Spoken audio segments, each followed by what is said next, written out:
वैसे तो इस वक्त पूरे देश में गैंगस्टर और गैंग वॉर की खबरें और कहानियां निकलकर सामने आती हैं। दिल्ली, यूपी, पंजाब, हरियाणा, राजस्थान और मुंबई। लेकिन देश में एक राज्य ऐसा है जहां के गैंगस्टर पिछले कुछ समय से देश के बड़े राज्यों के गैंगस्टरों पर भारी पड़ रहे हैं, और वो भी इनसे बड़ी बड़ी वारदात करके हमेशा सुर्खियों में बने रहते हैं। जिस राज्य की हम बात कर रहे हैं उसका नाम है झारखंड, जो पहले बिहार में आता था, लेकिन बाद में इसे बिहार से अलग कर दिया गया है।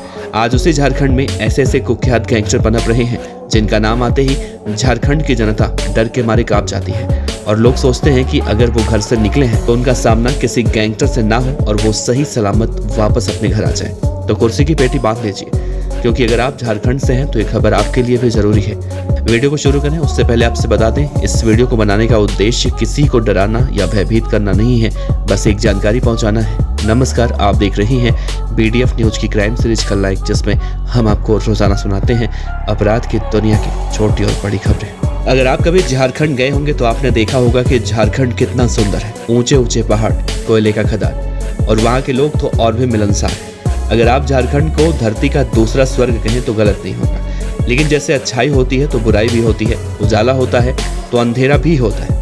ठीक वैसे ही झारखंड में इन सभी अच्छाइयों के साथ बुराइयां भी हैं, और वो बुराइयां हैं यहाँ के वो गैंगस्टर जो आए दिन व्यापारी, डॉक्टर, आम लोग और सरकारी अधिकारियों के लिए मुसीबत बने रहते हैं। तो आज के इस वीडियो में हम आपको इसी झारखंड के 8 ऐसे कुख्यात खतरनाक गैंगस्टर और उनकी गैंग के बारे में बताएंगे जो बहुत ही ज्यादा खतरनाक है। तो आइए इस वीडियो की शुरुआत करते हैं। झारखंड के टॉप 8 खतरनाक गैंगस्टरों की लिस्ट में सबसे पहले नाम आता है अखिलेश सिंह का। अखिलेश सिंह के खिलाफ 56 से ज्यादा आपराधिक मामले दर्ज हैं। इनमें से उपेंद्र सिंह हत्याकांड, आर्म्स एक्ट, धोखाधड़ी, दस्तावेज की हेराफेरी, जयराम सिंह, आशीष डे, परमजीत सिंह हत्याकांड समेत अन्य मामले हैं। साक्षी जेल के जेलर उमाशंकर पांडे की हत्या के मामले में इसे आजीवन कारावास की सजा सुनाई गई थी। साल 2007 में उसे हाई कोर्ट से पैरोल मिला था, लेकिन इसके बाद वो समय पर कोर्ट में उपस्थित नहीं हुआ। दोबारा वो उत्तर प्रदेश के नोएडा से साल 2011 में पकड़ा गया था। 2015 में उसे कुछ शर्तों के साथ झारखंड हाई कोर्ट से जमानत मिली थी। इसी बीच सेनारी के अमित सिंह और उपेंद्र सिंह की हत्या का मामला दर्ज हुआ। जमशेदपुर की पुलिस ने उसे गुरुग्राम से अक्टूबर 2017 को पत्नी के साथ गिरफ्तार किया था। तब से अखिलेश दुमका जेल में बंद है। झारखंड के 8 खतरनाक गैंगस्टरों की लिस्ट में दूसरा नाम आता है अनिल शर्मा का। पिछले 3 दशक से आतंक का पर्याय बन चुके गैंगस्टर अनिल शर्मा भोमा सिंह हत्याकांड में सजायाफ्ता है। वो पिछले 2 साल से केंद्रीय कारागार हजारीबाग में सजा काट रहा है। इससे पहले उसे दुमका जेल से भारी सुरक्षा में हजारीबाग लाया गया था। उसे हाई सिक्योरिटी सेल में रखा जाता है। गैंगस्टर पर जेल में रहते हुए कई आपराधिक वारदातों को अपने गुर्गों द्वारा अंजाम दिए जाने का आरोप लगने पर दुमका केंद्रीय कारागार से उसे साल 2021 में लोकनायक जयप्रकाश नारायण केंद्रीय कारागार हजारीबाग में स्थानांतरित किया गया था। अनिल शर्मा 23 साल से जेल की सजा काट रहा है। अनिल शर्मा के खिलाफ कई थानों में मामले दर्ज हैं। हत्या और रंगदारी समेत कई अपराध को लेकर इसके खिलाफ मामले भी दर्ज कराए गए हैं। एक वक्त था जब अपराध की दुनिया में अनिल शर्मा की तोती बोलती थी। झारखंड के टॉप 8 गैंगस्टरों में अगला नाम है सुशील श्रीवास्तव का। झारखंड में कोयला माफिया के तौर पर कुख्यात सुशील श्रीवास्तव का कई सालों तक इलाके पर दबदबा रहा। सुशील श्रीवास्तव अपने आपराधिक कृत्यों के चलते कई सालों तक जेल में रहा, और लोग उसे बाबा के नाम से बुलाते थे। कहा जाता है कि सुशील के बिहार और झारखंड के नेताओं से भी बड़े करीबी रिश्ते थे।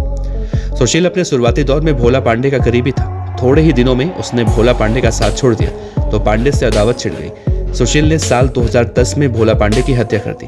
भोला पांडे की हत्या के बाद सुशील जेल से बाहर ही नहीं आया, और अब वो जेल को ही सुरक्षित ठिकाना मानने लगा है। कुछ मामलों में पेशी के चलते 2 जून 2016 को सुशील श्रीवास्तव को जेल से हजारीबाग व्यवहार कोर्ट लाया गया था, लेकिन कोर्ट परिसर में उसके ऊपर AK-47 से ताबड़तोड़ फायरिंग कर उसे मौत के घाट उतार दिया गया था। इस फायरिंग में सुशील के अलावा 3 और लोगों की मौत हुई थी।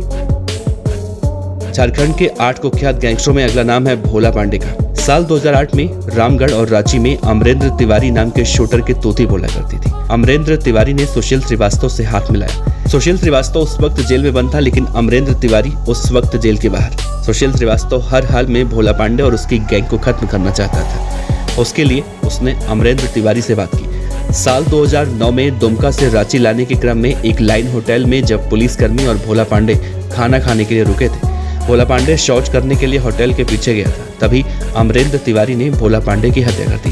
हालांकि भोला पांडे की हत्या करने के बाद अमरेंद्र तिवारी ने पत्रकारों को फोन करके कहा था कि उसने अपना गैंग अलग बना लिया है। झारखंड के 8 कुख्यात गैंगस्टरों में अगला नाम आता है किशोर पांडे का। किशोर पांडे पतरातू बस्ती के रहने वाले गैंगस्टर भोला पांडे का भतीजा था। किशोर के पिता कामेश्वर पांडे एक रेल कर्मचारी हैं और छोटे बेटे बबलू पांडे के साथ पतरातू में रहते हैं। वो अपने चाचा से इतना प्रभावित था कि कम उम्र में ही अपराध की दुनिया में आ गया। साल 2007 में उसने रामगढ़ जिला के सयाल निवासी मोहम्मद सकरुल्ला और खराली में 2 व्यवसायियों की हत्या कर दी थी। साल 2009 में रांची के फाइनेंसर राजू धानुका की हत्या के बाद वो सुर्खियों में आया और उसकी पहचान एक शूटर के रूप में हुई। रांची जेल में बंद अपराधी सुशील श्रीवास्तव गैंग से उसकी खुली अदावत थी। साल 2014 में किशोर की जमशेदपुर में हत्या कर दी गई। अब पांडे गैंग की कमान विकास तिवारी ऑपरेट कर रहा है।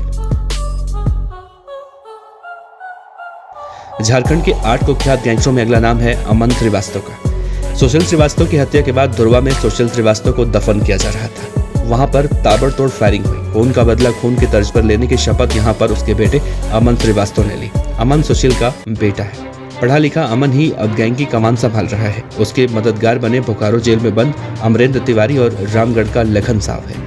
अमन के इशारे पर 26 अक्टूबर 2016 को किशोर पांडे के बुजुर्ग पिता कामेश्वर पांडे की हत्या पतरातू में की गई थी। अपराध की दुनिया से दूर रहने वाले कामेश्वर पांडे की हत्या के ठीक बाद एक शूटर को उस वक्त भीड़ ने पीट कर मार डाला था।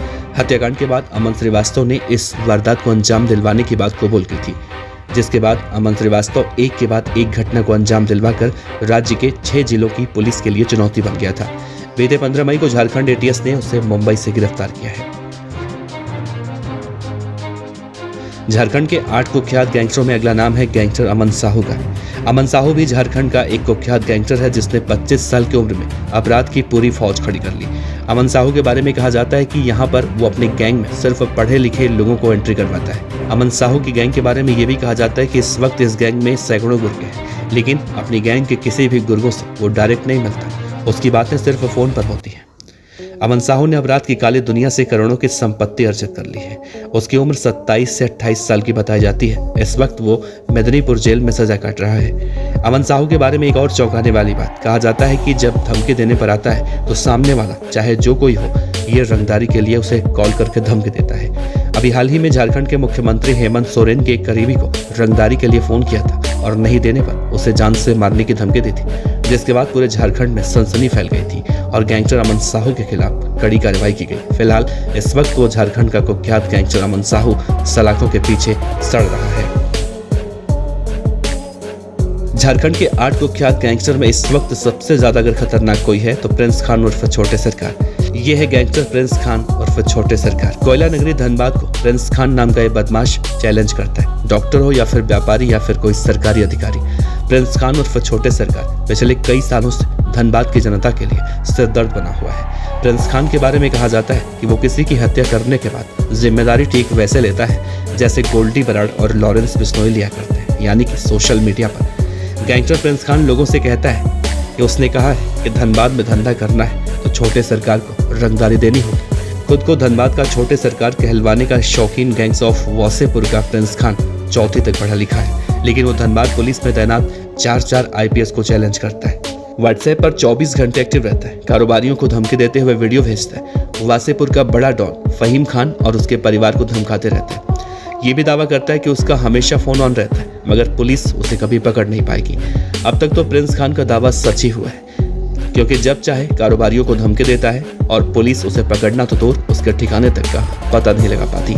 कहा जाता है कि प्रिंस खान इस वक्त विदेश भाग चुका है और वहीं से बैठकर ठीक वैसे ही अपनी गैंग को ऑपरेट करता है जैसे दिल्ली NCR के बड़े बड़े कुख्यात गैंगस्टर विदेश में बैठकर अपनी गैंग को ऑपरेट कर रहे हैं। 24 नवंबर 2021 को नन्हे खान नामक एक व्यापारी की हत्या हुई थी। उस हत्या की जिम्मेदारी गैंगस्टर प्रिंस खान ने ली थी। प्रिंस खान ने उस दिन एक वीडियो जारी कर फहीम खान के फैमिली को बर्बाद करने की धमकी दी थी। वैसे रिश्तेदारी की बात करें तो फहीम खान का भांजा है प्रिंस खान और भांजे ने मामा को बर्बाद करने की कसम खा रखी है। तो झारखंड के टॉप 8 खतरनाक गैंगस्टरों के बारे में हम आपको बता रहे थे। इन गैंगस्टरों को लेकर आपका क्या कहना है जरूर बताइएगा। आप ये भी बताइएगा इनमें से किन किन गैंगस्टरों को आप जानते हैं, या फिर अगर आप झारखंड के रहने वाले हैं तो भी नीचे कमेंट बॉक्स में आप अपनी उपस्थिति जरूर दर्ज कराइएगा।